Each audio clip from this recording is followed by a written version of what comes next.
tardes. Les agradecemos la participación y el interés de sumarse a este seminario. Les doy la bienvenida. Mi nombre es Paula Leiva, directora de la Escuela de Trabajo Social de la Universidad de las Américas, y estamos muy contentos de poder encontrarnos hoy día, porque es un día especial para el trabajo social chileno, ¿no? Hoy día conmemoramos el Día del Trabajo Social, y desde acá, ¿no? Desde esta Escuela de Trabajo Social, les enviamos un caluroso saludo y cariño a nuestros estudiantes, a nuestros docentes, a nuestros académicos y a todos los colegas que posiblemente están en este minuto conectados, escuchando esta conferencia. Nos parecía relevante la posibilidad de poder abrir, ¿no?, una reflexión hoy día respecto de un tema que es tan importante para el trabajo social, ¿ya? Como lo es aquello que se vincula justamente con la territorialidad. Este seminario que hemos denominado Trabajo Social, Participación y Territorio, una mirada integrada desde las ciencias sociales, ¿ya? Es un ámbito que nos interesa, ¿no?, relevar desde el trabajo social, primero porque sabemos lo importante que es al momento de tener que generar y levantar diagnósticos, generar y tener una caracterización adecuada y pertinente de las características de un territorio, de una localidad, ¿ya?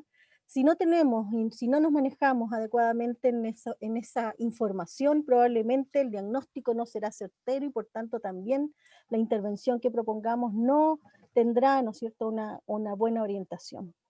Por lo tanto, y siendo conscientes de aquello, es que en nuestra malla curricular de la escuela hemos instalado justamente este ámbito de la geografía social, la territorialidad, y nos hemos ido preparando poco a poco para poder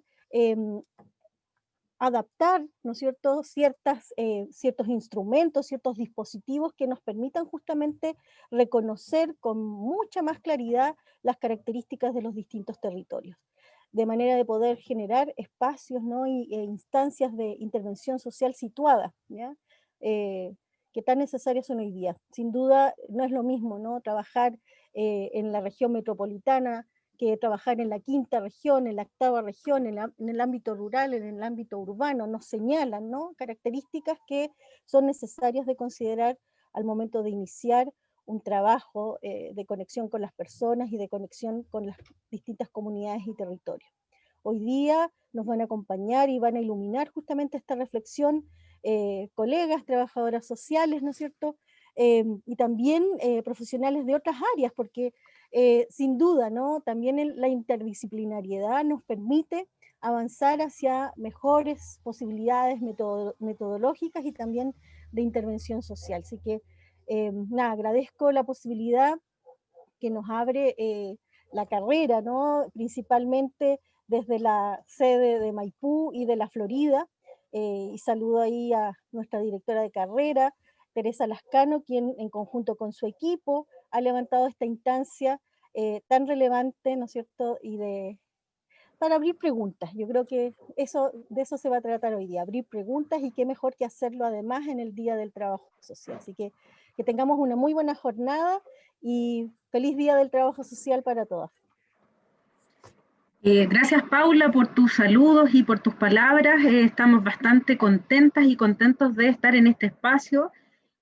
Hoy día nos reunimos no solo para conmemorar nuestro día, sino que también para abrir debates con respecto a temas bastante interesantes, ¿ya? Mi nombre es Teresa Lascano, directora de la Escuela de la Carrera de Trabajo Social Campus Maipú y La Florida, y les damos la cordial bienvenida a todas y todos, a nuestros estudiantes, nuestros colegas y todas las personas que hoy día participan. Vamos a comenzar inmediatamente, porque generalmente en las presentaciones conversamos mucho, pero a veces nos perdemos un poco con las fortalezas de lo que hoy día queremos mostrarles. Hoy día comienza este seminario, expone Adriana Sangüesa, profesional, trabajadora social, con una vasta experiencia en trabajo y desarrollo local. Ella hoy día nos muestra en una interesante exposición los modelos dinámicos de participación en el territorio, ¿ya? Yo las voy a dejar con ella. después van a venir, hoy día van a haber 4 expositores y expositoras con nosotros, y después pasamos al espacio de preguntas, debates y conversaciones. Eso, disfruten este espacio, bienvenidos a todas y todos, y los dejo con Adriana. Hola, hola a todos. Si alguien me hace por ahí alguna seña de que me están escuchando bien y que me están viendo bien, digo yo, el PPT, se los agradecería. ¿Sí? ¿El PPT se ve, Tere? Ya, ok. Este nombre así como medio rimbombante, modelos dinámicos, no tiene más que ver con lo que es la realidad municipal. Yo soy una trabajadora social que me declaro municipalista y los municipios son una historia, un cuento aparte. Creo que muchos de los compañeros y las compañeras que están ahí han pasado por los municipios y los municipios pueden ser una pesadilla, pero también son una escuela profunda de aprendizaje, donde además nosotros los trabajadores sociales tenemos un tremendo rol y en la mayoría de las veces, la mayoría de las ocasiones, con poco protagonismo. Y quiero contar un poco de eso y además lo que significa la participación. Son como los dos tópicos que tiene mi presentación y que les quiero compartir. ¿Por qué les quiero compartir esto a nivel municipal? Porque si uno mira el espectro respecto a las profesiones que hay en el mundo municipal, si uno mira en las DIDECO, por ejemplo, las Direcciones de Desarrollo Comunitario, 7 de cada 10 profesionales son trabajadores sociales. Por lo tanto, el foco laboral allí es bien importante. Por lo tanto, en el momento que nosotros no hacemos sistematización o no hacemos análisis de datos, etcétera, estamos más o menos condenados a seguir política, ya sea del nivel regional o central, de una manera bien compleja que a veces no se adecuan claramente a las realidades. Por lo tanto, ahí los territorios tienen voz y me parece que somos los trabajadores sociales respecto a materia de desarrollo social los primeros llamados a levantar el dedo y levantar la voz. También si uno lleva esa misma cifra a nivel municipal de las diversas profesiones que están en los municipios, de 10 profesionales, 4 son trabajadores sociales. O sea, no deja de ser mucha la posibilidad real de estar en un municipio. Sin embargo, cuando uno mira los puestos de confianza o los cargos directivos, no son los trabajadores sociales los que estamos allí. Por lo tanto, yo creo que ahí hay dos puntos que analizar. Uno, o sea, no podemos desconocer que el trabajo social fundamentalmente una profesión muy feminizada, o sea, ya entendemos que claramente no vamos a ser la jefa, y segundo, profesionalmente no es una profesión que vaya a estar en los cargos de directivo. Un poco la otra vez conversábamos con la Paula por ahí, a propósito del COVID y la mesa COVID. En la mesa COVID no había ningún trabajador social, es más, no había ni un cientista social, o sea, solo médicos, abogados, y hasta por ahí llegó. Y me parece que habían dos profesiones raras, que más bien eran dos alcaldes, que era uno técnico agrícola y el otro era profesor. Adriana, disculpa un poquito, todavía no se ve el PPT. No, pero igual estoy haciendo... ya, no, pero súper bien. Adriana, si lo puedes mandar... déjame tratar de compartirlo yo. Igual no estaba hablando de ninguna lámina, estaba haciendo la intro general de lo que voy a comentar. Vamos a trabajar, sí. Ya, pero vamos a ir a compartir pantalla. Ahí me parece. ¿Ahí sí? ¿Ahora sí? Ahora sí. Muchas gracias, Adriana. No, a ti. Ya, bueno, entonces, espérate, lo que no puedo es moverlo yo. Si alguien me ayuda.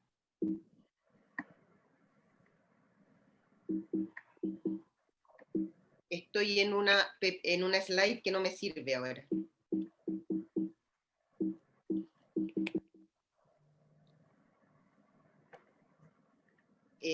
Ahí sí, ahora lo muevo yo.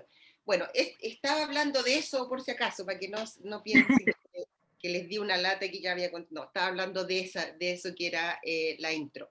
Y de esto un poco también habían ingresado contar que en el mundo municipal sigue dándose el clásico, que es trabajar en caso, trabajar en grupo familia o trabajar en comunidad. Y es bien especial esto, porque cuando decimos, muchas veces pensamos que la superación de la pobreza pasado a vulnerabilidad ya es algo que no necesitamos trabajar en caso, no sé qué, desde el ámbito digamos, de la pobreza o la vulnerabilidad, pero en los municipios no es así, pues en los municipios todavía hoy el trabajo es de que un alguien va a pedir 3.000 y tantos pesos para poder sacar el carnet de identidad. O sea, cosas que de verdad son problemas finalmente de la posmodernidad y que están vivos y latentes hoy día en los municipios. Entonces, cuando hablamos del trabajo de caso, que uno podría decir, no, que el trabajo de caso hoy día ya tiene que ver con otro tipo de desarrollo, no, en los municipios también aún tiene que ver con el desarrollo más duro, que es el comer, que es el tener electricidad o el tener pozos sépticos en algunos lugares cuando es de lugares más rurales. Por lo tanto, el caso cobra vida en los municipios y fundamentalmente en ayudas sociales. Cuando hablamos de grupo de familia, hablamos fundamentalmente de lo que estableció el sistema de protección social. Y ahí el trabajo con familias, particularmente del mundo de seguridad y oportunidades, que es lo que es el nuevo del Chile, del puente, como ha ido cambiando, variando el nombre, esta seguridad y oportunidad, y todo el trabajo que se da con vivienda, que se da con el Chile Crece Contigo, etcétera, que todavía tiene que ver mucho con el trabajo con grupo y familia, por lo tanto cobra también relevancia en lo que nosotros como trabajadores sociales aprendimos en la universidad, no obstante saber si o no íbamos a desarrollarlo en un municipio. Y por último, el trabajo comunitario, que por lo menos a mí lo que más me llama la atención, que efectivamente es la primera cara, cuando hablamos de los organismos del Estado, el primer organismo que da la cara, por eso los municipios están de moda hoy día y por eso los municipios están renombrados, es la municipalidad y el trabajo comunitario. Por lo tanto, no es indiferente qué tipo de trabajo comunitario se haga. Y me refiero a que no es indiferente porque eso tiene que ver con un enfoque político de los alcaldes. Distinto a hacer un trabajo comunitario ligado a organizaciones más tradicionales, como son las juntas de vecinos, a un trabajo comunitario ligado a organizaciones más emergentes, díganse grupos, por ejemplo, que están por la defensa del género, grupos que están en la defensa medioambiental, que esas no tienen un correlato histórico respecto a cómo se comporta la ley 20.500 en la participación. Por lo tanto, también ese enfoque es bien importante e interesante respecto al alcalde que esté, porque va a ser él quien defina el modelo territorial y por lo tanto a quién le doy trato y de qué manera le doy trato. Porque alguien puede decir que trabajo comunitario es ir y regalar tortas.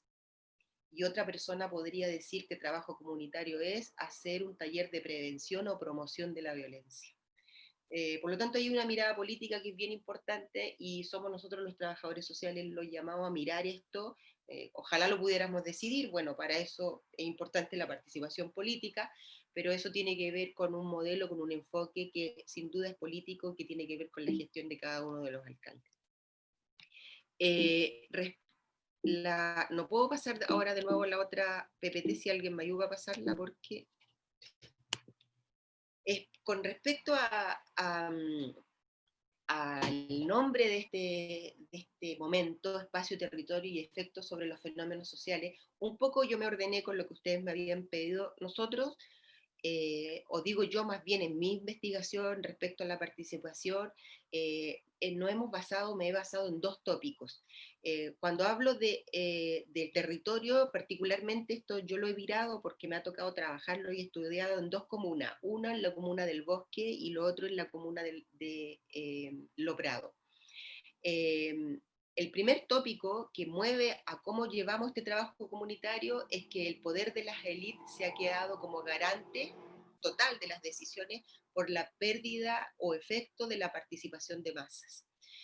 La participación de masas dada en los históricos sindicatos, los históricos partidos políticos, las históricas comunidades de base, hablando a propósito del rol que tuvo la Iglesia Católica, etcétera, miles de cosas que eran presión y que hacían un contrapeso a la élite. Como la participación se desdibujó, como pasamos de entender modelos más comunitarios a modelos más individualistas, donde puedo solucionar mis cosas sola, la élite de alguna manera queda instalado como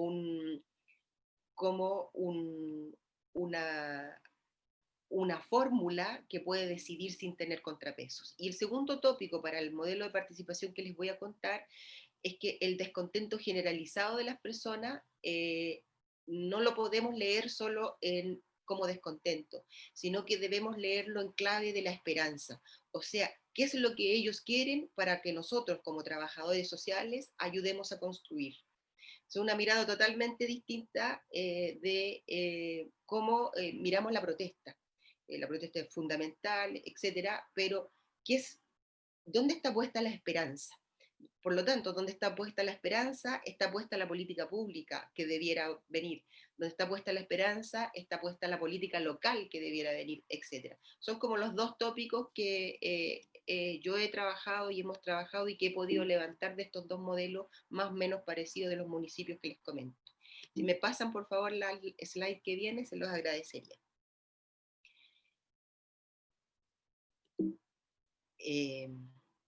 Mi papá decía que cuando iba al cine y la película no partía, le decían ya pues cojo, esto es como lo mismo, ya pues, si me pueden pasar la lámina que viene.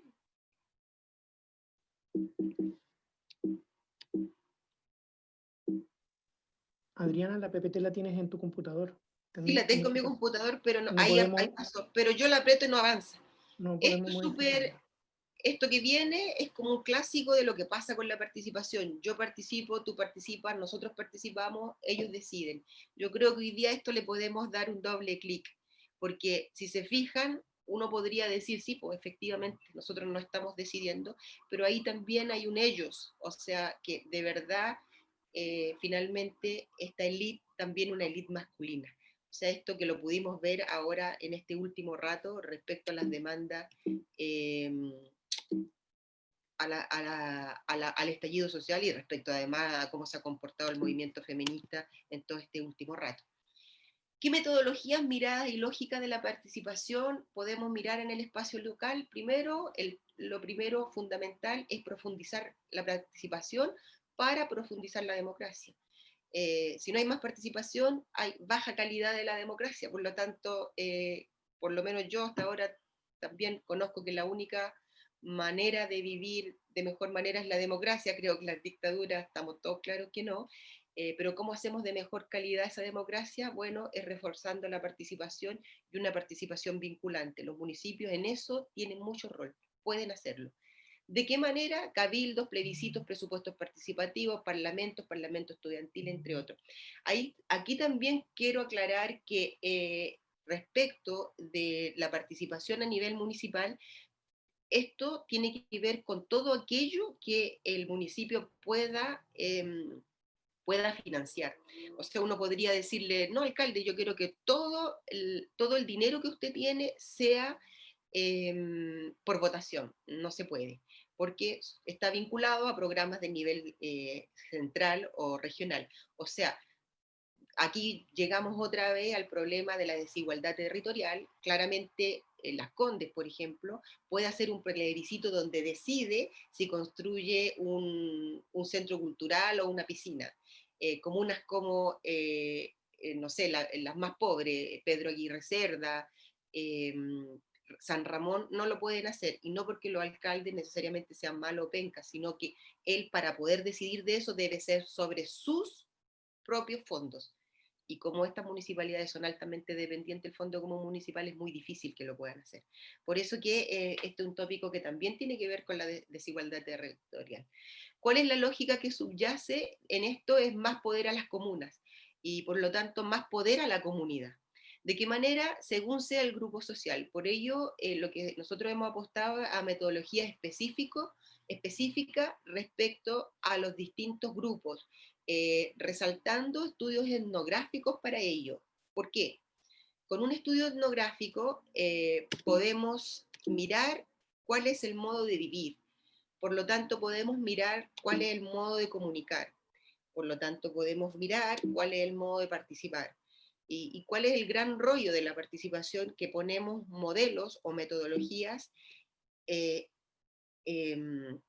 iguales para distintos grupos, con distintos intereses. Entonces, insistimos en metodologías, por ejemplo, de conversatorio, que es una metodología que le va muy bien, por ejemplo, con adultos mayores o con mujeres respecto a temas específicos, mujeres adultas, pero no para jóvenes y niños. Entonces, ¿qué dijimos nosotros? Vamos a mirar cómo hacemos para que esta segmentación del territorio lo podamos porcionar de tal manera que aquellos que tengan rasgos comunes puedan tener metodologías comunes. En ambas comunas, lo que hizo territorialmente cada una de esas gestiones municipales ya hace muchos años fue dividir la comuna. Primero, dividirla en territorios más o menos parecidos. Segundo, instalar los equipos de trabajo en los territorios, no en la municipalidad, en los territorios. ¿Qué significa eso? Que, señorita, yo sé que es súper cómodo estar en su oficina y que es bien incómodo estar allá porque no tenía transporte, porque en las sedes sociales no hay calefacción, etc. Pero es la manera de verdad de estar más cerca y entender mejor el conflicto de la gente. Y tercero, que es lo más complejo, es que hay toma de roles distintos, porque cuando yo soy el súper profesional o la jefa y voy a esa sede social, el dirigente o la persona que participa tiene tanto o igual poder que yo. Por lo tanto, los liderazgos y los poderes se comienzan a compartir. Entonces, de eso estamos hablando, de profesionales distintos, de profesionales que entienden que la ayuda, el trabajo profesional y el desarrollo también tiene que ver con ceder poder, ceder conocimiento y compartir este espacio de trabajo, ¿ya? Esto no es tan fácil como la PPT que les estoy mostrando, esto es de desarrollo no solo de comunidades, sino también desarrollo de profesionales, de entender que soy mejor profesional en la medida que soy capaz de ceder conocimiento. Un poco, aquí está un cuadro que nosotros que lo fuimos calculando como una fórmula, entendiendo que el modelo es dinámico, por eso que se llama así la presentación, y por eso puse también en territorio en movimiento, porque estamos hablando de territorios sumamente convulsionados. O sea, no solo estallido social, no solo post pandemia, sino con territorios con en un momento en que ya estamos hablando de terminar la transición a la democracia. Por lo tanto, en un momento de mucha agudeza respecto a esto. Por lo tanto, ¿qué decimos nosotros? Para los adultos mayores debe haber una metodología específica, para los adultos jóvenes otra, para los jóvenes, para las mujeres, etc. Y eso debemos meterlo en una especie de ponderador que nos diga cómo vamos a manejar estas variables según el horizonte de tiempo, los recursos que tengamos, como un poco el ciclo de las políticas públicas, lo que es lo urgente, necesario y de mediano, corto y largo plazo. ¿Ya?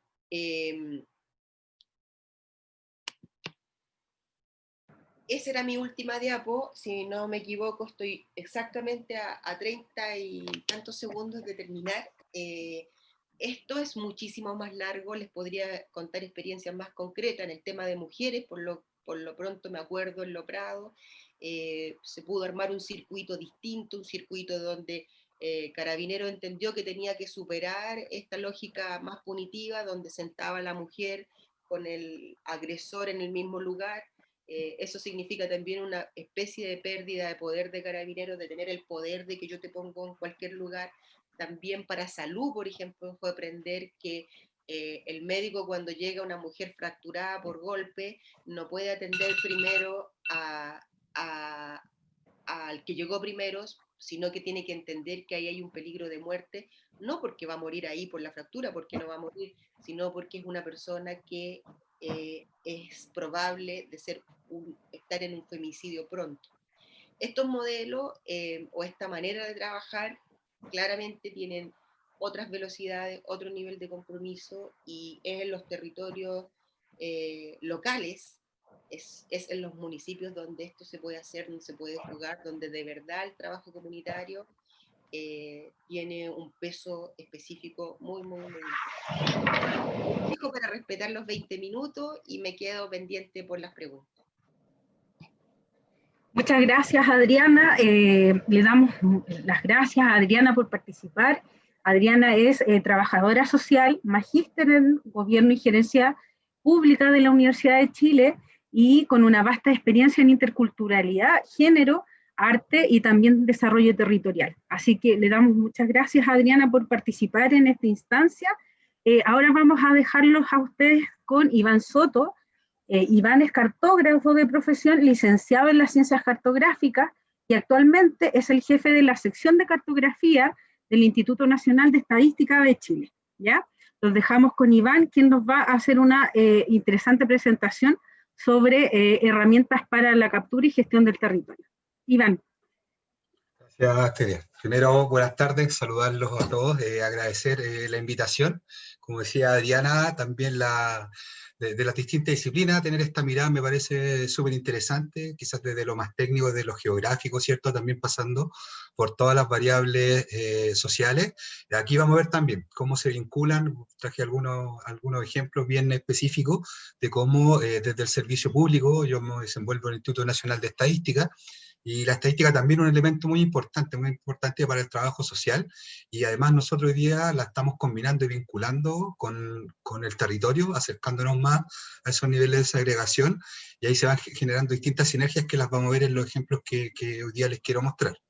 Bueno, lo primero, la importancia, ¿cierto?, del ámbito territorial. Radica principalmente en la vinculación para nosotros entre lo que es la información estadística y también la geográfica. Hemos entendido con el tiempo que permite varias mejoras. Traté de aquí focalizar 3 o 4 principales. La primera es la visión territorial de la información sectorial.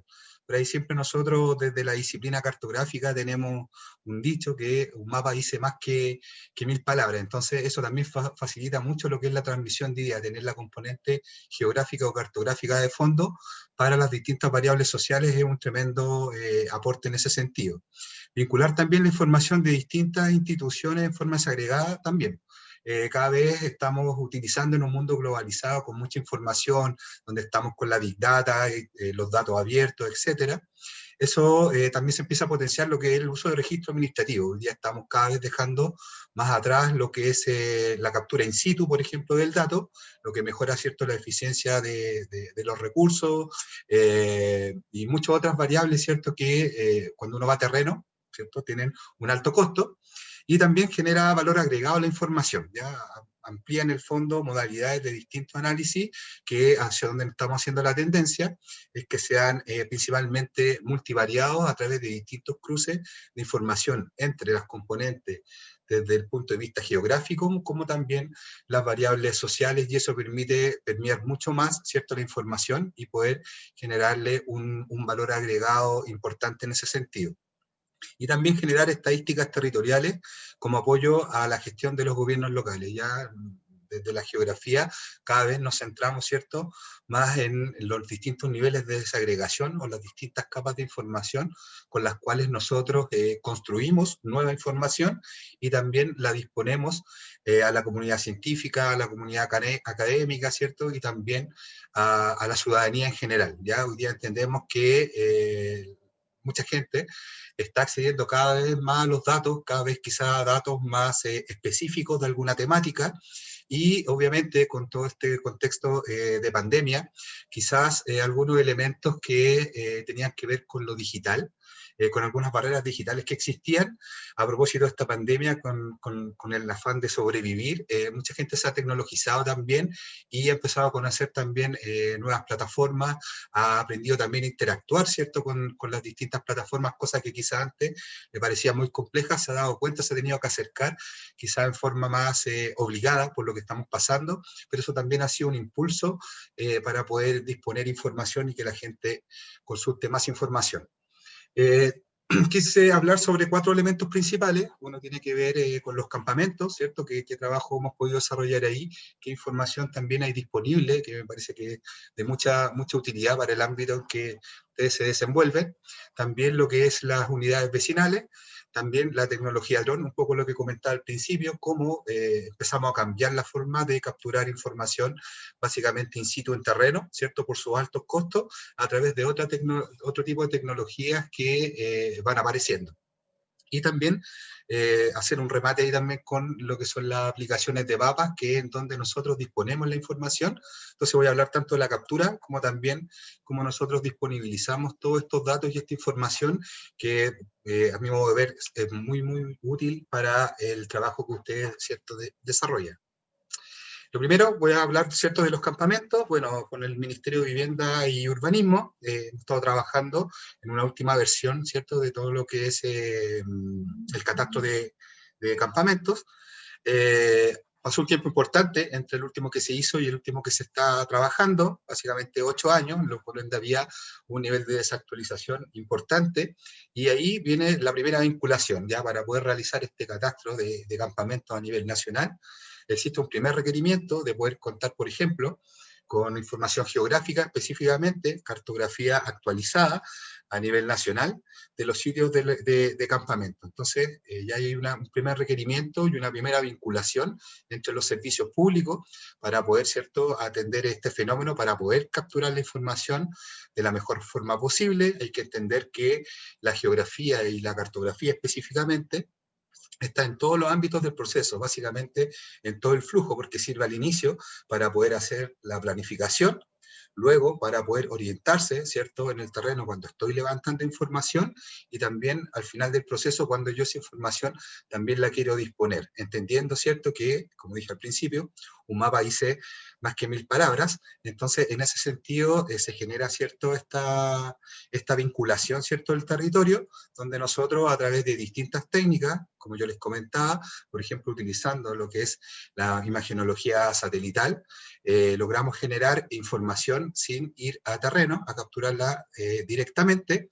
Nos permite también, a través de distintos patrones de interpretación de imágenes satelitales, por ejemplo, poder establecer cuáles son los límites de un campamento, lo que permite, y es muy útil, por ejemplo, para la planificación de un levantamiento de una encuesta o de algún estudio muestral que se vaya a realizar, ¿cierto?, sobre este campamento, lo que en el fondo, a posteriori, se traduce en que la política pública pueda llegar quizás en mejor oportunidad y también con mejor calidad a este tipo de variables, por ejemplo, ¿ya?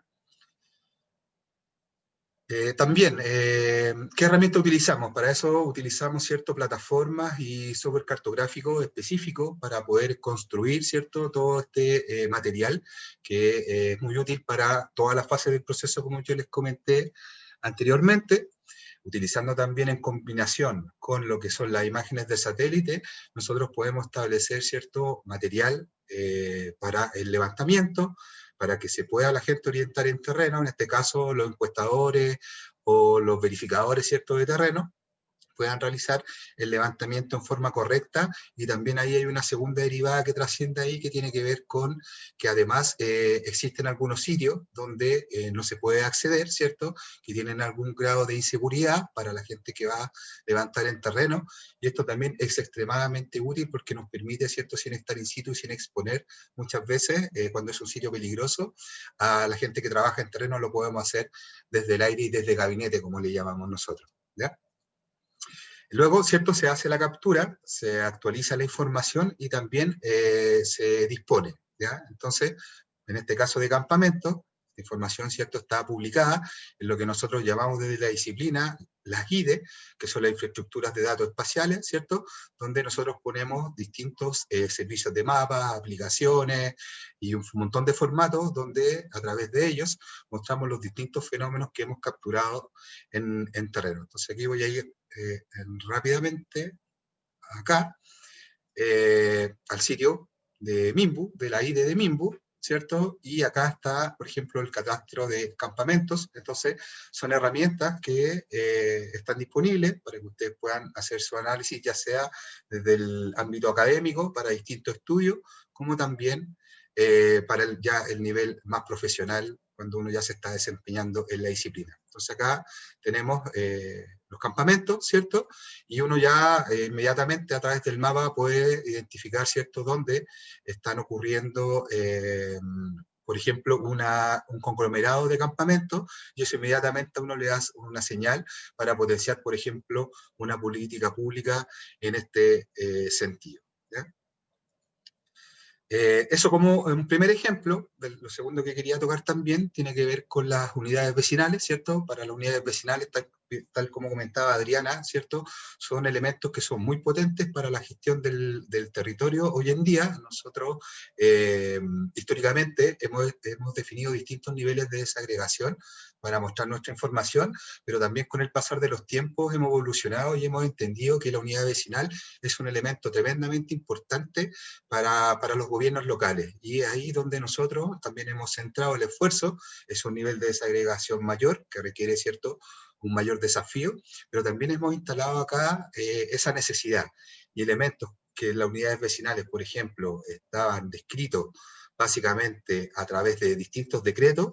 Lo que hemos hecho para potenciar su uso es transmitirlo, ¿cierto?, a la cartografía, es decir, darle una espacialización para entender mucho mejor, porque es claramente visible que a través de un decreto el poder entender un territorio es mucho más difícil porque es interpretativo y es básicamente un mapa mental que uno se arma, a diferencia que cuando uno ya lo ve plasmado, ¿cierto?, en el territorio, y eso a uno le da muchas más herramientas para poder hacer distintos tipos de análisis.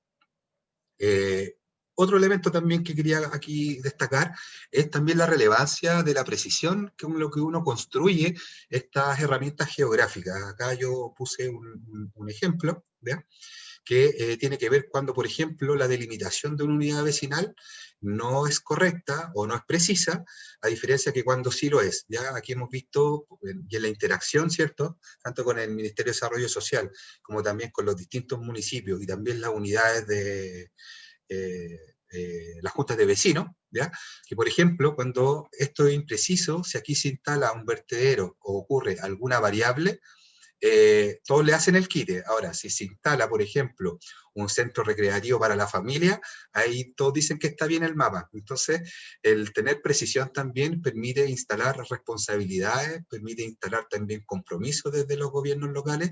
Por eso, el que esto sea preciso, el que esté también mapeado, es una herramienta tremendamente importante para poder mantener también el ordenamiento territorial como corresponde. Así que eso también es un gran desafío, ¿ya? Eso como ejemplo de algunos elementos así como bien críticos, ¿cierto?, que de factores sociales o variables sociales que se vinculan y están muy relacionadas y tienen mucha potencia con lo que es la geografía y la cartografía en general. Y ahora quería llevarlo un poco a todo lo que son las herramientas que hoy día han evolucionado, ¿cierto?, en el tiempo, para poder seguir mejorando en este tipo de información que uno genera desde esta disciplina. Principalmente me quería centrar en lo que son los drones. Yo creo que la mayoría conocemos un poco, a propósito de la apertura de Google, como la ciudadanía, todo lo que es la imagen satelital per se, pero los drones sin duda alguna han llegado también a revolucionar un poco la manera de capturar. Si bien es cierto, el uso del dron quizá uno lo ve más cotidiano en el día a día, pero no es tan sencillo. Ya hay que tener una licencia, hay lugares, ¿cierto?, que tienen algún tipo de veto, ¿cierto?, por temas de seguridad.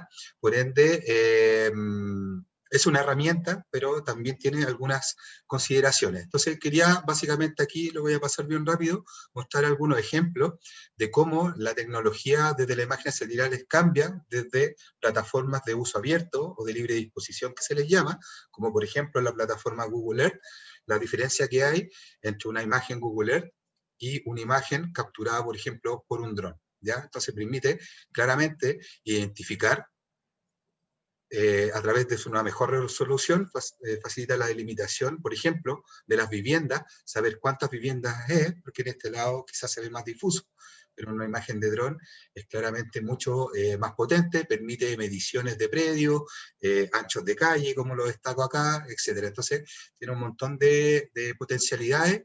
Aquí tengo otro ejemplo de una imagen sacada desde una imagen de satélite y una imagen desde un dron. Mejoras, por ejemplo, la identificación de áreas verdes, equipamiento, juegos infantiles, que son elementos que son de bienestar para la comunidad.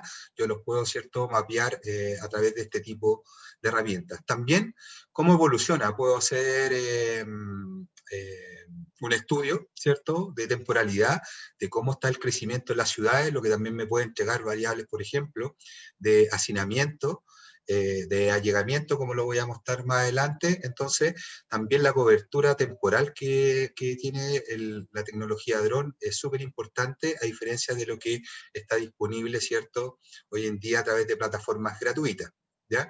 También la desactualización es un factor importante cuando yo quiero hacer un estudio. Quizás acá desde una imagen gratuita no voy a tener la temporalidad que yo necesito para mi trabajo, ¿cierto? Pero a través de un dron yo tengo el control de eso porque el dron lo vuelo yo y proceso yo después. Entonces ahí también tengo otra potencialidad. Otra cosa también importante son los software asociados al procesamiento de los datos que yo capturo con un dron, ¿ya?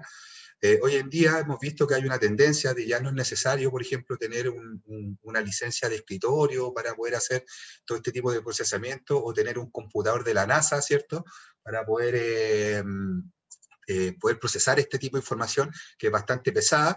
Hoy día en realidad lo que se está transformando esto es presentación de servicios, ¿cierto?, principalmente en la nube, donde ni siquiera necesito tener el software en mi equipo, lo puedo descargar, puedo hacer planificación de lo que voy a hacer con mi dron, puedo generar distintos tipos de herramientas, ya sea desde el cielo, como también en la vertical, y también puedo ir generando un montón de otros productos, como elementos PDF que yo puedo insertar en mi estudio, ortofotos, mapas de calor, KMZ en 3 dimensiones, distintos tipos de modelamiento para saber cómo se comporta. Seguramente han visto algunos vuelos virtuales, también lo puedo desarrollar con este tipo de tecnología, ¿ya?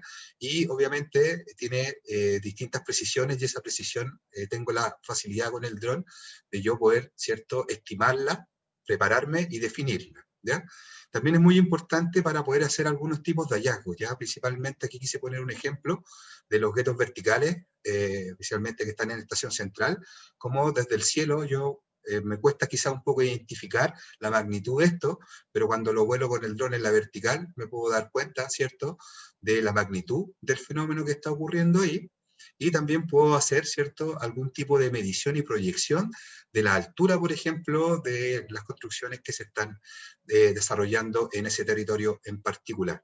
También puedo utilizar esta tecnología de dron para poder hacer, ¿cierto?, distintos mapas de calor que se comportan de acuerdo a la altura, ¿ya? También algunos mapas de calor en formato mapa, ¿cierto?, para decir, sabes que aquí está ocurriendo un fenómeno bien importante e interesante, ¿cierto?, que se corrobora después con la imagen. Y todo eso, ¿cierto?, todo eso que yo les acabo de mostrar, es lo que nosotros estamos utilizando, es lo que hoy día se está evolucionando. Si bien es cierto, los drones costó entrar básicamente por la poca duración de sus baterías, pero es algo que también el mercado ha sabido entender y ha sabido prepararse para aquello. Y es una herramienta tremendamente útil con la cual nosotros hemos levantado, por ejemplo, campamentos, hemos levantado estos, por ejemplo, guetos verticales, etcétera. Así que es una herramienta bien potente para la captura, no en terreno, sino que desde el gabinete en su procesamiento posterior, ¿ya? Para ir cerrando también un poco mi presentación, cuadrándome un poco con los tiempos, no quería dejar pasar también el poder presentar la información que nosotros tenemos disponible, que seleccioné algunos elementos que encuentro que son tremendamente útiles para el trabajo que ustedes desarrollan, así que me voy a ir acá para poder mostrarles dentro de lo que es INE. Nosotros tenemos esta plataforma de geodatos abiertos, ¿cierto?, donde tenemos un sinnúmero de elementos que tenemos disponibles para que ustedes puedan ingresar, ¿cierto?, consultar, descargar información. Tenemos descargas de datos espaciales de distintos proyectos que nosotros hemos desarrollado, ¿cierto? Y me voy a centrar en lo que es la galería de mapas, donde tenemos ahí harta información que es bien relevante. Voy a partir con la primera, que es la plataforma de datos geoestadísticos, ¿cierto? Si ustedes pueden apreciar, acá, voy a tratar de mover esto por acá. Están, por ejemplo, variables de hacinamiento crítico, variables de hacinamiento medio, allegamiento, etc. Entonces, además de lo que hacemos, vinculamos los mapas, ¿cierto? La información territorial, también con una conceptualización de ese fenómeno en una sola plataforma integral, como ustedes lo están viendo acá, y se ponen distintas herramientas a disposición. Por ejemplo, acá voy a mostrar una, voy a seleccionar un par de comunas, ¿cierto? Como ustedes ven, me genera, ¿cierto?, distintos gráficos. Entonces, es una herramienta útil, ¿cierto?, que combina todo lo que es la información geográfica en un mapa con también elementos conceptuales que lo acompañan, ¿ya? Otra de las herramientas que también quería destacar es el sistema de indicadores y estándares de desarrollo urbano, ¿ya? Donde aquí lo que les estoy mostrando principalmente, aquí ustedes pueden desplegar, hay distintas capas de información, ¿cierto? Y aquí, por ejemplo, les presento lo que es distancia, establecimientos de educación inicial. Entonces, aquí usted activa la leyenda y tenemos si cumple o no cumple, si no hay demanda. Entonces, es muy potente desde el punto de vista gráfico. Yo sé inmediatamente donde la población no tiene una cercanía o la distancia no cumple con un estándar, por ejemplo, a un establecimiento educacional. Esto lo tenemos, por ejemplo, con áreas verdes y con un montón de otras variables que las hemos cruzado para poner, ¿cierto?, a disposición esta información. Lo otro, lo que les comentaba, las unidades vecinales, básicamente lo que es dato vecino.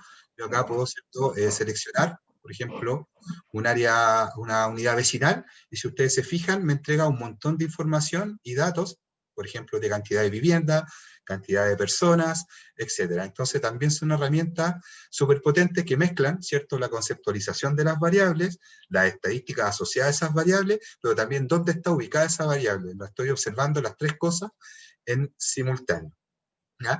Y otro elemento que tenemos acá también es cuando quería mostrarles a propósito de lo que comentaba Adriana también, que es lo que nosotros llamamos StoryMap, que también es un formato con el cual estamos trabajando, que permite también combinar todo lo que es estadístico, todo lo que es conceptual y todo lo que es geográfico, principalmente en lo que es un atlas de género. Entonces, aquí voy a mostrarles solo algunas cosillas que están acá presentadas. Tiene, por ejemplo, autonomía física, cuál es la dimensión, ¿cierto?, de ese fenómeno, por ejemplo, lo que es la violencia contra las mujeres, ¿ya?, y dónde está ocurriendo con mayor frecuencia, por ejemplo, ese fenómeno, y aquí a través de la leyenda, ustedes pueden ver la tasa de femicidios consumados, ¿cierto?, por 100.000 mujeres, ¿ya? Entonces, esto inmediatamente uno puede centrar, ¿cierto?, dónde está ocurriendo un fenómeno con mayor frecuencia y activar una política pública inmediata, ¿cierto?,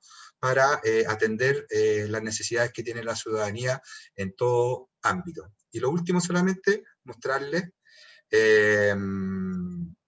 lo que es otro rincón súper interesante que se llama Ineduca, donde estamos acercando todo lo que es estadístico, todo lo que yo les acabo de mostrar, principalmente la ciudadanía, y esto está fomentado principalmente para el carácter docente, ¿ya? Entonces, esto lo hemos trabajado con el Ministerio de Educación, donde acercamos, por ejemplo, todo lo que es la geografía y la estadística, a través de distintos cursos, donde, ¿cierto?, están enfocados a los docentes para que los puedan pasar, ¿cierto?, en los distintos niveles educativos, ¿ya? Así que eso quería compartirles,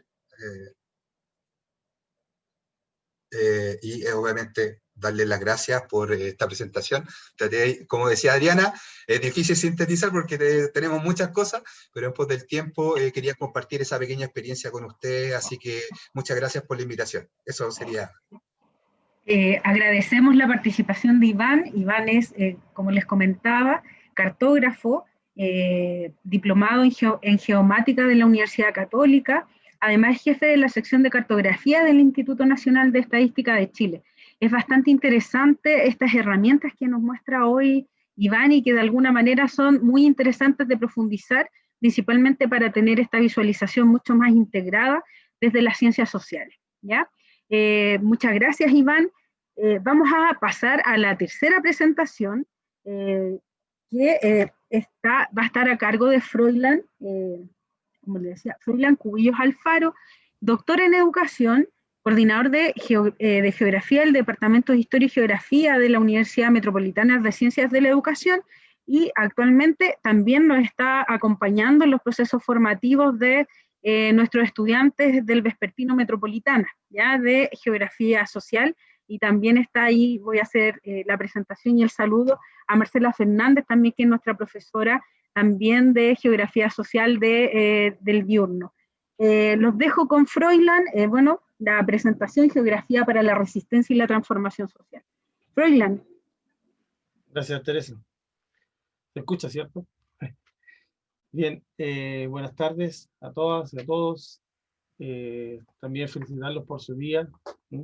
Todos los trabajadores sociales y trabajadoras sociales, y a las futuras trabajadoras y trabajadores sociales de la universidad. Bueno, agradezco la invitación a conversar respecto del tema del territorio, ¿cierto? Y de qué manera la discusión sobre territorio aporta y debiera tener una comprensión mayor para entender cómo se puede analizar la sociedad, ¿no? En ese sentido.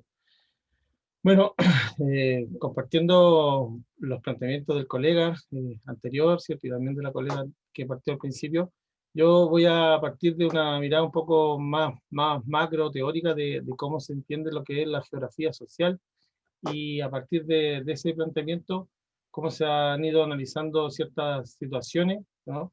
Que dan cuenta de diversas realidades que están insertas en nuestro territorio, ¿no? Entonces se va a hacer un análisis multiescalar de distintas situaciones, distintos procesos. Vamos a compartir pantalla. Bien, la presentación en donde se nos invitó a compartir, a dialogar, tiene que ver con el tema de cómo en el territorio se desarrolla el proceso participativo y de qué manera el trabajo social puede desarrollar herramientas metodológicas y teóricas para poder hacer análisis geográfico social. Bueno, de esa perspectiva yo preparé una presentación que tiene que ver con ámbitos más desde mi experiencia, más desde el trabajo en el cual estoy inserto, desde la formación también de profesores y desde la perspectiva de la geografía crítica social. Y también, por qué no decirlo, parte de un colectivo de geografía crítica del cual pertenezco, junto con la profesora Marcela Fernández, el colectivo de geografía crítica Gladys Armijo, que tiene ya una larga data, más de 10 años trabajando y acompañando procesos de resistencia territorial de distintas comunidades, de norte a sur, de cordillera a mar, ante procesos extractivistas. Entonces, básicamente la presentación se centra en ver cómo nosotros hemos trabajado y hemos desarrollado nuestra presentación de la geografía. En este sentido, se puede plantear qué hacer de la geografía, ¿no? Desde la geografía. Es necesario, y está claro hoy día más que nada, que nosotros estamos en un contexto de una crisis bastante grande respecto de nuestro país, ¿no? Del territorio, una crisis política, social y ecológica, que de alguna manera da cuenta de cuáles han sido los resultados de este proceso de instalación de un modelo de desarrollo neoliberal, extractivista, que ha cambiado, ¿cierto?, la geografía social, la geografía económica, la geografía política, la geografía cultural, la geografía en todo su amplio sentido. Y esta geografía, que de alguna manera se posiciona frente a esa realidad crítica, se posiciona desde una perspectiva de analizar el espacio, el territorio, para comprenderlo en una variable más comprensiva, ¿cierto? Y poder explicar ciertos fenómenos sociales, espaciales o socioespaciales, como se le quiere llamar, que apunten a poder transformar esa realidad social. Bueno, está más decir que a partir de los elementos de análisis que daban el compañero anterior, ¿cierto? Nuestra realidad geográfica en todo el territorio nacional demuestra una diversidad de fenómenos de desigualdad socioespacial que están latentes y que surgen todos los días, ¿no? Con las herramientas que mostraba del dron, ¿cierto? Ahí se podía graficar claramente cómo la construcción de campamentos, ¿cierto? Es un tema que es patente y que se puede observar también en el paisaje, ¿no? En el recorrer en la ciudad uno se da cuenta de que hay ciertos fenómenos que van surgiendo a partir de solo observar los cambios de los actores y de los elementos que están contenidos en el paisaje, ¿cierto? Entonces, frente a esa realidad compleja, esa realidad social en la cual estamos insertos, hay que buscar caminos, caminos de solución frente a estas problemáticas de todo orden, política, social, ecológica. Frente a esta tesitura en la cual estamos como sociedad, ¿cierto?, de este cambio constitucional que está ahí caminando, que está recién comenzando, yo creo que se instalan todas estas posibilidades de cambiar muchos de los escenarios y de las problemáticas socioespaciales que estamos viviendo como país. Yo me centré básicamente en esta presentación en analizar un tema que tiene que ver con de qué manera el modelo de desarrollo del territorio chileno, el modelo neoliberal extractivista, ha ido generando diversos, a la vez, impactos socioambientales, ¿cierto?, que van configurando ciertas definiciones que me imagino que ya algunos conocen, que tienen que ver con zonas de sacrificio ambiental, ¿no?, que son las zonas que, de alguna manera, donde se insertan todos estos proyectos extractivistas de gran escala, que si bien en términos de Producto Interno Bruto o a través de indicadores generan en términos de números, ¿cierto?, de datos, datos que permiten decir que la economía funciona, ¿cierto?, que hay ciertos sectores más importantes que otros, como la minería, el forestal, ¿cierto?, pero que de alguna manera esas zonas que se insertan a esta economía global de exportación de recursos naturales, justo en esa zona se concentran las zonas de sacrificio, que son los efectos negativos, ¿cierto?, impactos negativos que se generan de estos modelos de desarrollo de escala global en los territorios locales, ¿no? En ese sentido, algunos elementos de orden más conceptual, ¿qué podemos entender por zona de sacrificio, ¿no? De alguna manera, las zonas de sacrificio, como se decía, son lugares en donde se instalan los distintos modelos de desarrollo productivo específico y en donde los territorios locales empiezan a sufrir, a partir de toda la instalación de las técnicas, de los trabajos específicos de estos procesos productivos, cambios en su medio ambiente, en la salud de las propias comunidades locales, en el tema de, por ejemplo, elementos vitales como el agua, etcétera, en cambios productivos que de alguna manera afectan todos los derechos de orden social, cultural y ambiental de las personas, ¿no? Entonces, en este sentido, a través de lo que es el trabajo del Observatorio Latinoamericano de Conflictos Ambientales, OLCA, donde está la página ahí, pueden encontrar esta definición de estos territorios abandonados, ¿cierto?, a la devastación, depredación socioambiental, por la instalación de megaproyectos, ¿no? Y esto lo podemos encontrar en territorio nacional, de norte a sur, de cordillera a mar.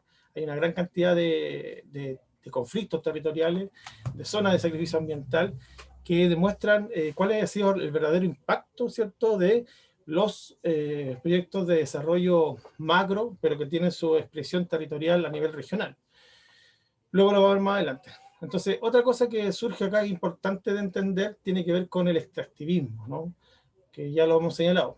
Pero muchas veces se habla de extractivismo, pero no se define como bien precisamente. Por lo tanto, en este sentido es importante entender que el extractivismo se relaciona particularmente con una forma de organizar el modo productivo o la economía de un país basado principalmente en la alta dependencia de lo que son los recursos naturales, ¿ya?, o en otro sentido los bienes comunes, que también se podrían definir de esa perspectiva, y que de alguna manera genera una extracción intensiva, es decir, grandes volúmenes, toneladas estamos hablando, de recursos naturales con un muy bajo procesamiento, es decir, no hay un valor agregado muy importante en ese sentido.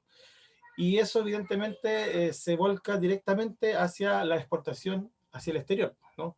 La mayor parte de la exportación o sea, de los volúmenes de producción que se exportan del país hacia países como China, donde que es un gran demandante de recursos naturales, por su economía, por su mercado, ¿cierto?, son a partir de simplemente volúmenes, toneladas de materiales casi en bruto que se exportan hacia a los territorios globales y que luego llegan como productos manufacturados, ¿no? Pero ¿cómo podríamos caracterizar en términos más concretos, en términos de rasgos del extractivismo? Primero, que el extractivismo tiene una alta dependencia de los recursos naturales, ¿no? siempre está muy vinculado a la existencia, ¿cierto?, del recurso natural hasta su agotamiento, ¿no? Por lo tanto, es bastante depredador, ¿no? También la extracción de recursos naturales, como decía anteriormente, se desarrolla en grandes volúmenes, toneladas principalmente, y no hay un gran procesamiento posterior de esa extracción. Y eso está vinculado principalmente hacia el exterior, ¿ya? En términos macro. Bueno, en términos regionales, podemos encontrar 6 principales zonas, o regiones, mejor dicho, en Chile, que se caracterizan por ser regiones productivas, articuladas al mercado global, ¿no? Al mercado de circulación de bienes, servicios y principalmente recursos naturales, que se pueden encontrar en distintas regiones político-administrativas, pero que son básicamente regiones que se articulan a un modo de producción específico, como el pesquero, minero agrícola, agroindustriales, agropecuarios, ganaderas industriales, que tienen una localización específica y que generalmente desarrollan al interior de sus territorios conflictos territoriales, pues, ¿no? Conflictos que de alguna manera dan cuenta de tensiones en el territorio a partir de las acciones que generan los distintos actores involucrados en ese sentido, ¿no? Entonces vamos a entender el conflicto territorial como el encuentro, desencuentro de distintas formas de ejercer la territorialidad, en donde se evidencian, ¿cierto?, que existen distintos actores, los empresarios por una parte, el Estado por otro lado, con una importancia bastante importante, y las comunidades locales, que son las que de alguna manera reciben los impactos negativos de estos macro emprendimientos económicos, ¿cierto? Y que de alguna manera, en ese sentido, estos actores entran en un juego de procesos de resistencia al territorio, a los procesos de extractivismo, ¿no? A los procesos, como se le dice en términos geográficos, de desterritorialización, ¿cierto?, de las decisiones locales, y que de alguna manera, a partir de relaciones históricas como la identidad, los valores culturales, se pueden generar procesos de reterritorialización que de alguna manera transforman ese proceso anterior de desterritorialización y se recupera la territorialidad de las comunidades locales. Es un poco complejo, pero bueno, es un tema que ocurre y que se puede entender de esa perspectiva, ¿no? De la construcción de un territorio, la reapropiación, la resistencia al territorio y luego la reocuperación del territorio anterior.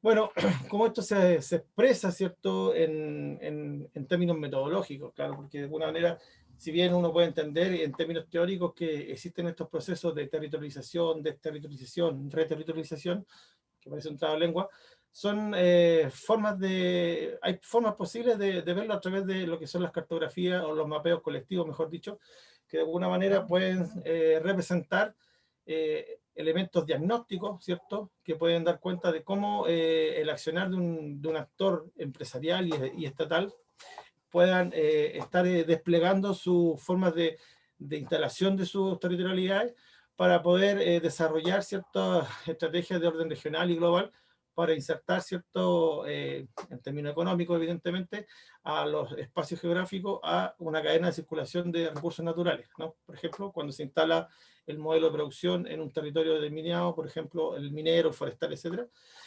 Posteriormente eso evidentemente genera procesos de desterritorialización que se evidencian, ¿cierto?, en el territorio, en la memoria, ¿cierto?, en la represión también, porque hay que decirlo así claramente, como el Estado, ¿cierto?, y también los privados de alguna manera articulan formas de represión sobre territorios locales. Somos testigos de eso hace bastante años, ¿no? Dirigentes sociales, dirigentes ambientales, comuneros mapuches que han sido asesinados, ¿cierto?, por la estrategia del Estado, ¿cierto?, coludidos con los empresarios que de alguna manera han sido los que han movido, ¿cierto?, estas formas de desterritorialización del territorio local, ¿no? Y posteriormente, como a partir de ejercicios más desde la memoria, con los actores locales, ¿cierto?, con el valor que tiene la comunidad, se pueden recomponer estos territorios que de alguna manera están en la memoria, que están en lo que es la identidad propia de un territorio local. Bueno, aquí tenemos distintos ejemplos de este proceso de construcción de territorios, o sea, de mapeos colectivos a través del análisis territorial que se han hecho en distintos sectores de Chile, ¿no? Acá en La Ligua, cuando se construyó también un mapeo colectivo en el Valle del Huasco, ¿no? A propósito del proceso de resistencia del Vasco Alama hacia Barrigol, acá en comunidades mapuche, en la Mapu, en Santiago también, ¿no? Etcétera, distintos momentos.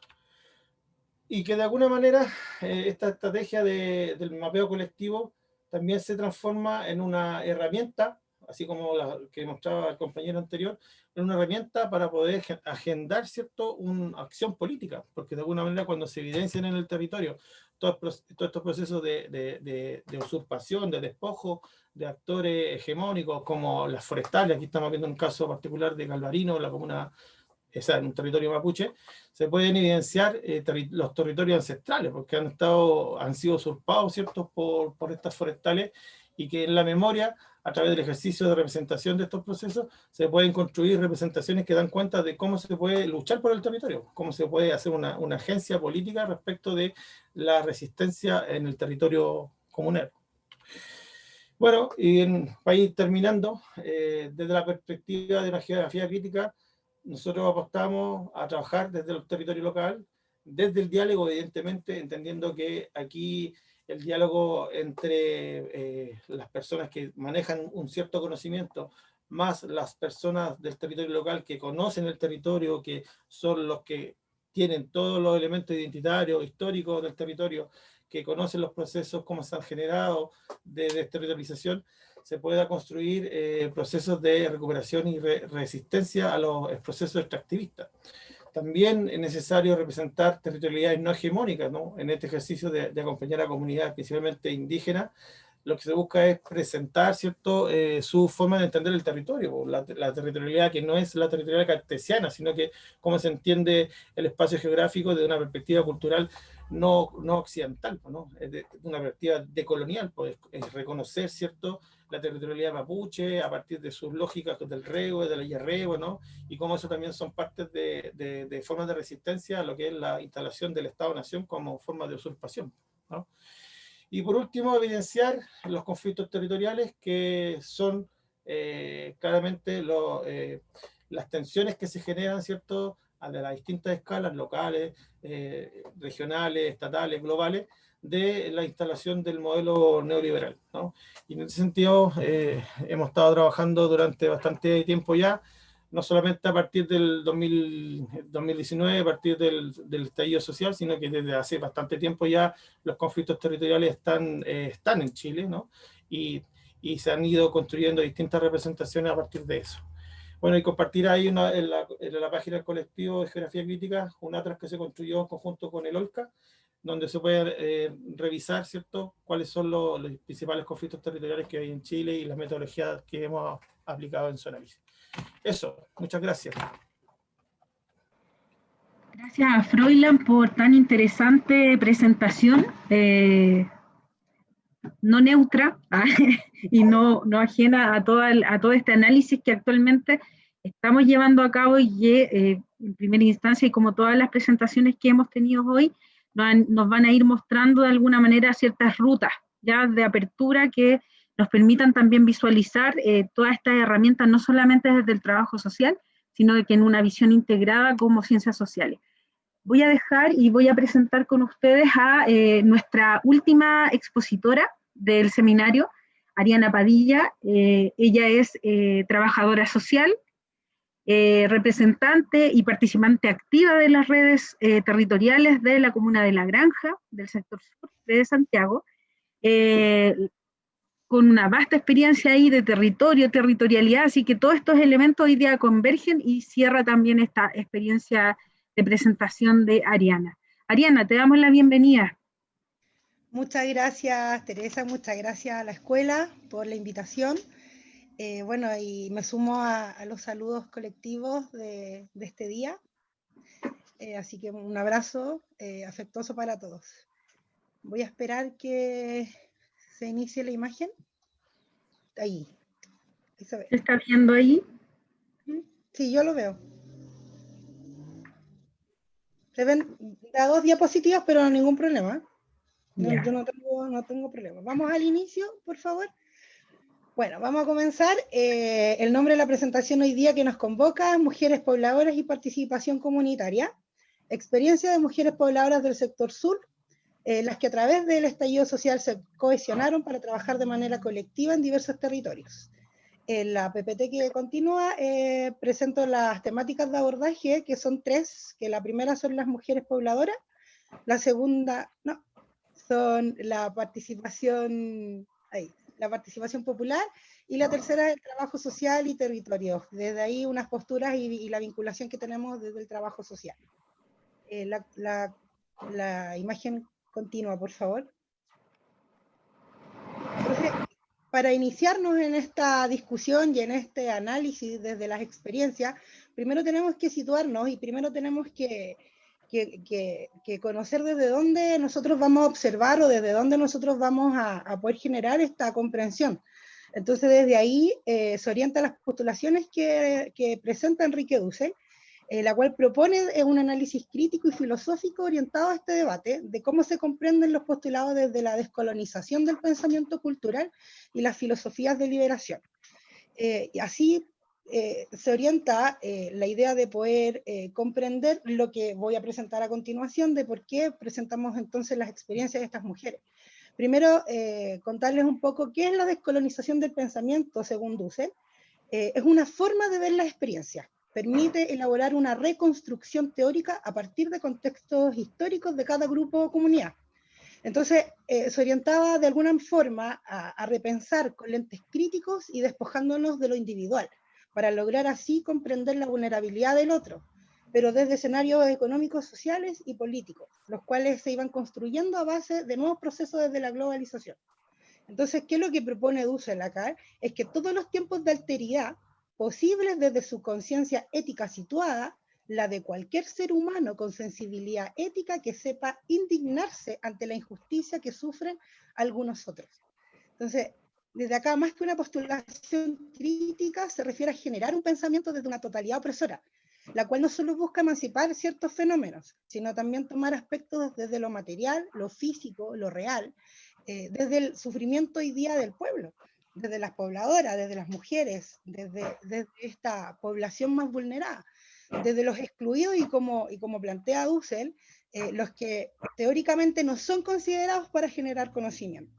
Entonces, remarco lo que expongo en esta PPT, que dice tomar las propias experiencias de los oprimidos y así poder transformarlos como actores sociales políticos relevantes para considerar sus ideologías en aspectos teóricos y filosóficos.